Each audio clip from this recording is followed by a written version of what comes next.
is my plan to dismantle the deep state. There really is a plan. It is a far bigger plan than just the United States.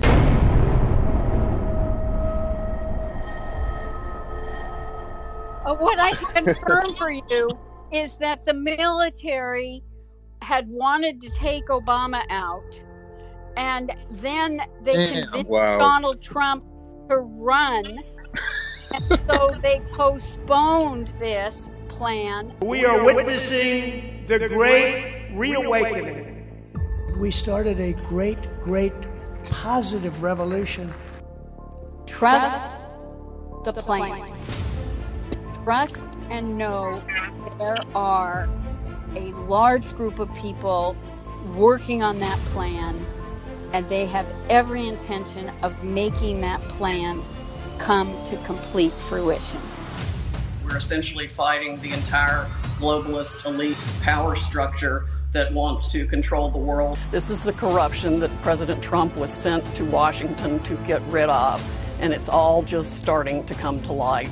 In one of the first debates, Donald Trump had said in response to Jeb Bush that he had 200 generals behind him. And behind that are the troops of those generals.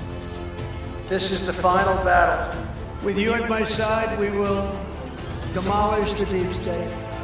What we're really seeing unfold is something that is to give us hope, but to also know that there are people who are fighting the evil on behalf of us, which is really, really important. Most important battle in our lives is taking place right now as we speak. For 7 years, you and I have been engaged in an epic struggle to rescue our country.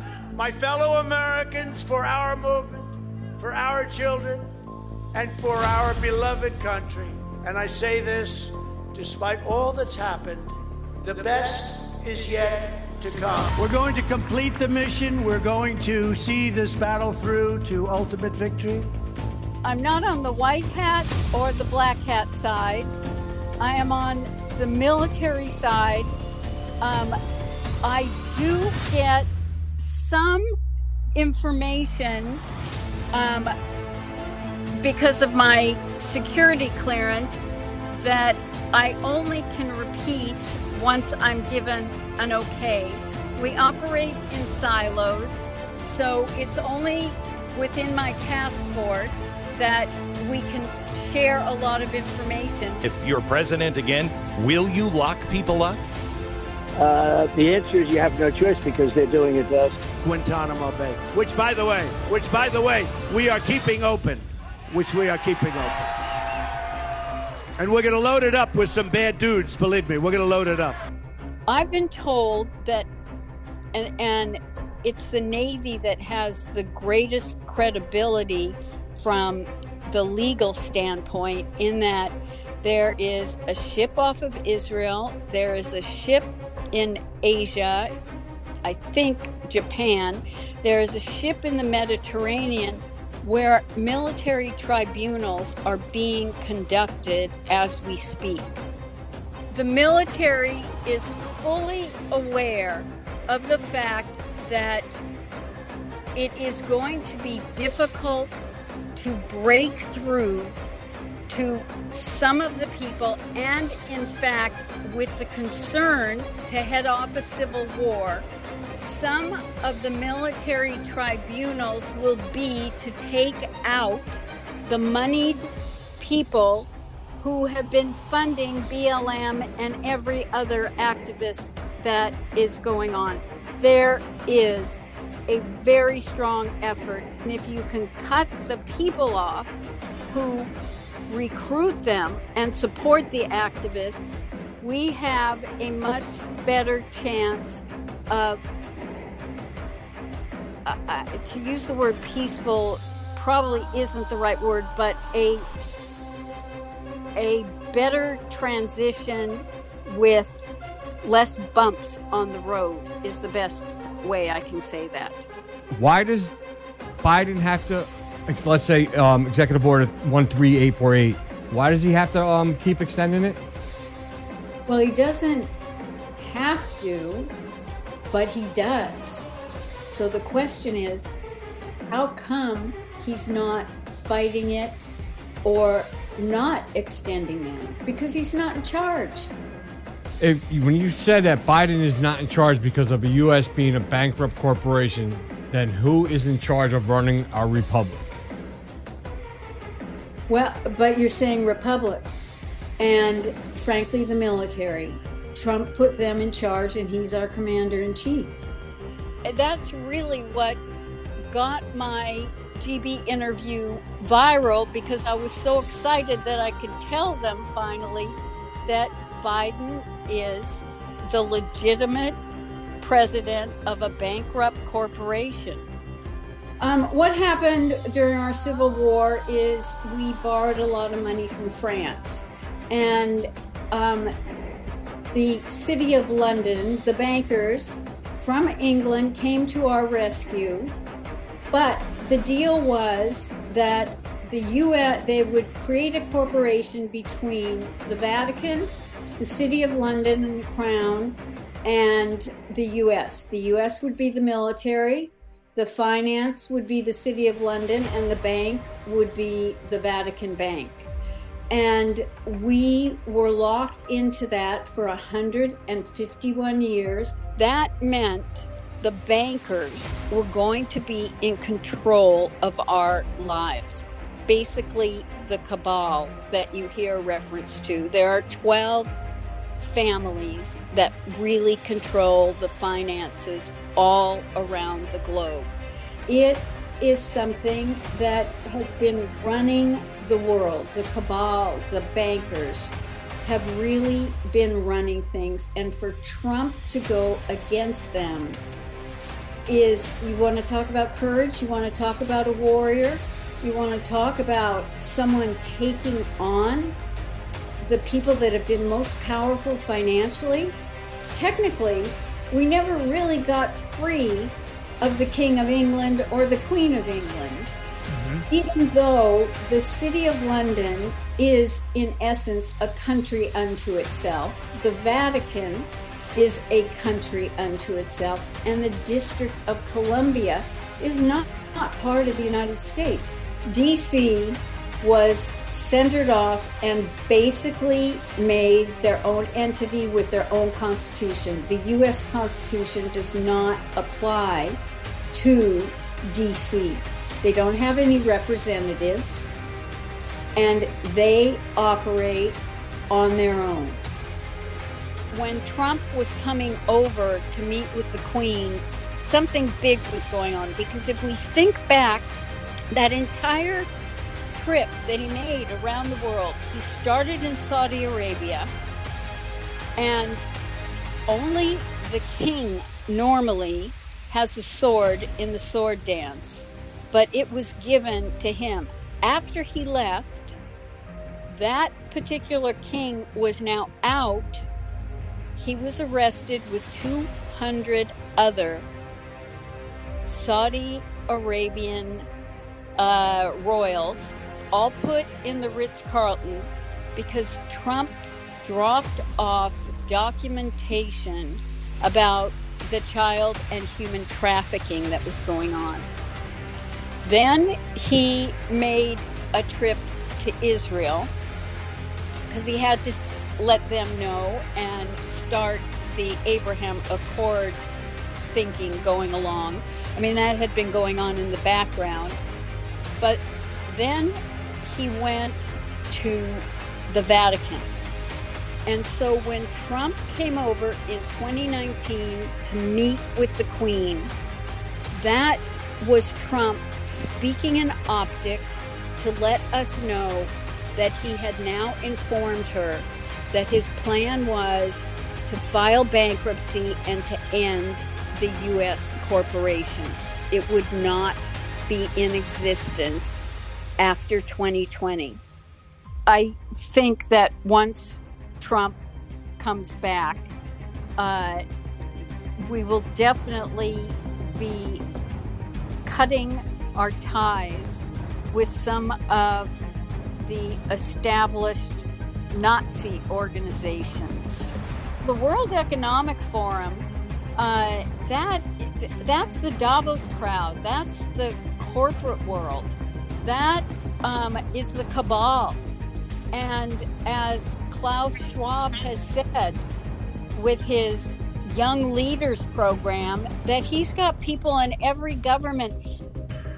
Hillary Clinton never, or the Clinton campaign never expected Trump to get as many votes as he received. They were already cheating, and the military had stepped in to make sure that that fraud would not go through in 2016. He knew that there would be more fraud in 2018, and he knew it would happen in 2020. Democrats are very good at this. They started a year before the 2020 election saying, oh, if Trump loses, he's never going to leave the White House. Well, he knew he was going to leave the White House. You know, he just let them go on with that.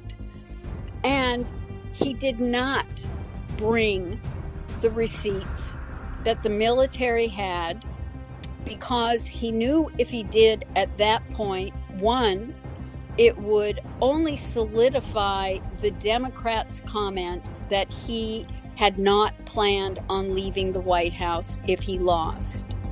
But more importantly, he was concerned that there would be a civil war. And that was something he knew he had to make sure did not happen. Trump believed that he had to let this happen because you couldn't tell people anything. Right.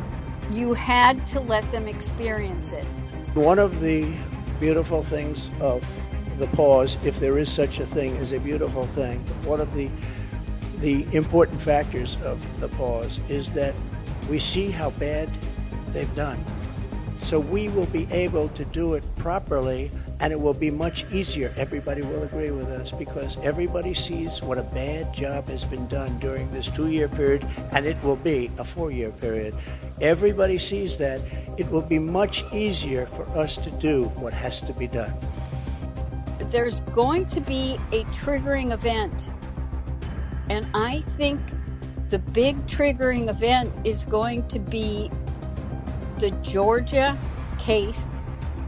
If the Los Angeles Times and the other so-called periodicals, if they get the voting information almost in real time, then you know the military has to be getting it. The legitimate ballots have watermarks. The illegitimate ballots did not have watermarks. I remember hearing that. The military knows they've got the goods, and those goods are going to be presented in the Georgia lawsuit against him. Wow. He's going to have a chance to show the receipts. It's not just the Democrat side, it's the Republican side as well. When this country is gone, the rest of the world would follow. The rest of the world would follow. That's the importance of this country. I will shatter the deep state and restore government that is controlled by the people and for the people. Evidently, the Supreme Court separated the federal role of president and separated the commander-in-chief of the military. And because Congress did not respond to several of his executive orders and declaring a national emergency, he turned it over to the military. Now, one thing is really important to know. There are only about 7 people, and then you've got the generals in the military, but there are only 7 people who are not part of the military that really know what's going on. He transferred all communications from every division of the military to Space Force. Space Force is not about going to the moon or Mars or anything like that. That's right. It is about the cyber communication because, as he has said, he's a wartime president. We're at war. We're not at a kinetic war. Hopefully we won't be. But we are in an informational war. And that is what allowed him to file the national emergencies and turn things over to the military. If anyone listening is skeptical, great. Because if you're skeptical, it means your mind is open enough that you're going to go do your own research and you're going to come to your own conclusions, which will probably be very much in sync with a lot of what you've been hearing. One, get rid of your expectations and the fantasy in your mind of how you think this is going to play out, and pay attention to everything that is happening and just connect the dots. Our expectations is what caused our hopium depressions. We've got to let go of expectations. I know in the beginning, that's right. People were saying, oh, on this date, this is going to happen. Now, I do think when we were originally told around the inauguration that there would be arrests, I think that was very much a false flag. And it's and the truthers that were broadcasting it were unaware of it at that time. Things will happen in God's time. They will not happen in our time. And so we all have a script in our heads of how we see this unfolding, and we have to give that up. It's much better to pay attention to the signs that we're getting. The American populace is facing an unconventional warfare scenario. This is information warfare.